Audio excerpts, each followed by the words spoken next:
So most of the investor जो रहते हैं वो म्यूचुअल फंड में 1 या 2 से 3 साल तक ही अपने इन्वेस्टमेंट को कंटिन्यू रख पाते हैं। ये क्यों हो रहा है, मैंने इस पे काफ़ी रिसर्च करा है। इवन हम जो एक ग्रुप है हमारा, उसमें भी हमने 10 लोगों ने एक एसआईपी को स्टार्ट करा था। सभी ने अपनी अपनी एसआईपी को जब 1 से 2 साल बाद मैंने पता करा तो उसमें से ओनली 3 लोगों का कंटिन्यू अभी एसआईपी, बाकी 7 लोगों ने रिडीम कर लिया है, किसी ने स्टॉप करके रखा है। जब मैंने जाना, इसके पीछे का लॉजिक जाना, उन लोगों से बात करी, तब मुझे परफेक्ट पता पड़ा कि आखिर प्रॉब्लम हो क्या रही है। और एमफी ने भी यहाँ पे क्लियर कर दिया है, सब बता दिया है कि जो मोस्ट ऑफ द इन्वेस्टर रहते हैं वो 2 से 3 साल से पहले ही म्यूचुअल फंड को छोड़ के चले जाते हैं। तो ऐसा रीज़न क्या आता है कि इतनी सारी प्रॉब्लम्स आ जाती है।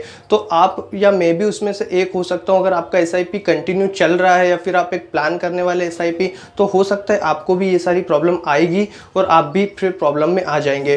तो इस सारी चीज़ों को पे हम इस वीडियो में बात करने वाले। तो मेरा नाम है नितिन और आप देख रहे हैं नितिन मेरा यूट्यूब चैनल। प्लीज़ वीडियो को लाइक करो यार, 100 लाइक का यहाँ पे एम रखा है। और चैनल पे अभी तक नए हो तो सब्सक्राइब कर लेना, वो जो रेड कलर का बटन है उस पर क्लिक करके, क्योंकि इन्वेस्टमेंट रिलेटेड वीडियो हम कंटिन्यू इस पर अपलोड करते रहते हैं।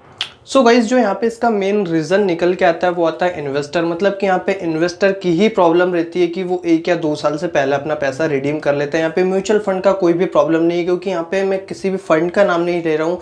किसी भी आप कैटेगरी को ले लो, अगर आप उसको फुलफिल करते हो, मतलब उसके जो क्राइटेरिया रहते हैं कि आप 5 साल या 10 साल तक आप इसमें इन्वेस्टमेंट करोगे तो आपको इतना रिटर्न मिल सकता है। तो अगर आप उस तरीके से उसमें इन्वेस्टमेंट करोगे, उतने टाइम के लिए इन्वेस्टमेंट करोगे, तो आपको डेफिनेटली उसके आसपास ही आपको एक रिटर्न देखने को मिलेगा। तो यहाँ पे प्रॉब्लम रहती है इन्वेस्टर के कि वो 1 से 2 साल इन्वेस्टमेंट करता है। 1 से 2 साल आप सोचो कोई स्मॉल कैप में आपका इन्वेस्टमेंट है तो आपको एक लॉस ही होना है। आप यहाँ पे सोच सकते हैं आपको प्रॉफिट तो कुछ भी नहीं होना है, क्योंकि स्मॉल कैप ऐसी चीज़ है यहाँ पे आपको 5 से 10, 15, 20 साल लॉन्ग टर्म के लिए यहाँ पे इक्विटी में पैसा लगता है। तो यहाँ पे आपको लॉन्ग टर्म आपका इन्वेस्टमेंट होना चाहिए, तो आपको स्मॉल कैप सही रहेगा। तो इस टाइप से क्या इन्वेस्टर्स को पता नहीं रहता है। चलो हम आ जाते हैं कि मेजर प्रॉब्लम होती क्या है। तो पहले तो क्या रहता है कि हम इन्वेस्टमेंट के बारे में प्लान ही नहीं करते हैं काफ़ी टाइम तक। और जब प्लान कर लेते तो इतना एग्रेसिवली प्लान कर लेते कि यार मुझे तो अब 5 साल के अंदर ही इतना पैसा चाहिए, 10 साल के अंदर इतना पैसा चाहिए। जिस इंसान को 1 साल पहले तक इन्वेस्टमेंट के बारे में कुछ भी मतलब था ही नहीं उसके अंदर से कि मुझे इसमें इन्वेस्टमेंट करना है, वो अभी इतना एग्रेसिव हो गया कि उसको तो 5 साल के अंदर बहुत सारा पैसा चाहिए। तो इन सारी चीज़ों के होते हुए क्या रहता है कि वो अपने जब स्टार्ट करता है म्यूचुअल फंड में इन्वेस्टमेंट करना, तो वो बहुत सारा पैसा उसमें लगा देता है। अपने इनकम का 40-30% पैसा वो लगा देता है और शुरुआती 2 से 3 महीनों तक वो उसको कंटिन्यू करता है। फिर उसको थोड़ा बर्डन लगने लगता है, जो EMI, जो SIPs आपकी डिडक्ट होती है, उसके बाद चाहे लमसम हो, तो 2 से 3 महीने बाद एक बर्डन टाइप उसको फील होने लगता है। और फिर वो अपने रिटर्न को भी देखता है। तो 2 से 3 महीने, 1 साल तक कभी कभी होता है कि उसका रिटर्न उसको माइनस में भी शो हो।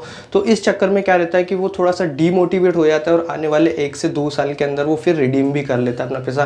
तो ये होती है कि हमारी प्रॉब्लम होती है कि हम अपना हम खुद को एनालाइज नहीं कर सकते कि हम कितने रिस्क ले सकते हैं म्यूचुअल फंड में, या फिर सेकेंडली जो होता है कि हम उसके रिस्क के साथ हमको रिटर्न कितना चाहिए, या फिर हम मिनिमम टू मिनिमम कितना हम सेविंग कर सकते हैं जो कि इन्वेस्टमेंट करें। सबसे मेजर पॉइंट ये रहता है मिनिमम अमाउंट आप कितना बिना किसी रुकावट के सारे अपने काम करके अपने पास जो पैसा केस में रहे वो रख के कितना आप इन्वेस्टमेंट कर सकते हो, वही पैसे को म्यूचुअल फंड में इन्वेस्टमेंट करें। या फिर अपने डेली रूटीन के जो पैसे बचा के उसमें करोगे तो वो 1 या 2 महीने के लिए ठीक रहेगा, 1 साल तक ठीक रहेगा, पर लॉन्ग टर्म के लिए आप उसमें नहीं कंटिन्यू कर सकते। तो हमेशा क्या करें दोस्तों कि अपना जो एक सेविंग रहता है 10%, 15%, वही पैसे में से आप कुछ पैसा म्यूचुअल फंड में इन्वेस्टमेंट करें। सारा पैसा आप कभी भी म्यूचुअल फंड में इन्वेस्टमेंट नहीं करें, नहीं तो फिर आप भी जो 70% के रेशो है 2 से 3 साल, उसमें आप अपना म्यूचुअल फंड जो SIP आपका कंटिन्यू चल रहा है वो छोड़ के चले जाएंगे। और आखिर में म्यूचुअल फंड को ही आप बोलोगे कि यार मुझे रिटर्न नहीं मिला और म्यूचुअल फंड में कोई भी दम नहीं है।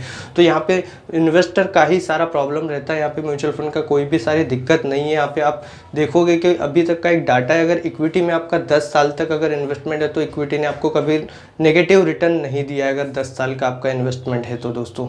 तो यही सारी चीज़ें रहती है जो कि एक समझना काफ़ी ज़रूरी है। अगर म्यूचुअल फंड में आप इन्वेस्टमेंट करना स्टार्ट करने वाले या फिर आपका इन्वेस्टमेंट कंटिन्यू है, तो ये सारी छोटी छोटी चीज़ें जब तक आप नहीं समझेंगे आप एक अच्छा सा वेल्थ क्रिएट नहीं कर सकते म्यूचुअल फंड में। तो ऐसे ही वीडियो कंटिन्यू देखने के लिए आप प्लीज़ सब्सक्राइब करें और शेयर करें इस वीडियो को, ताकि और भी लोग इस डिटेल को समझ ले और वो भी अपना इन्वेस्टमेंट कंटिन्यू रखें। Thank you very much.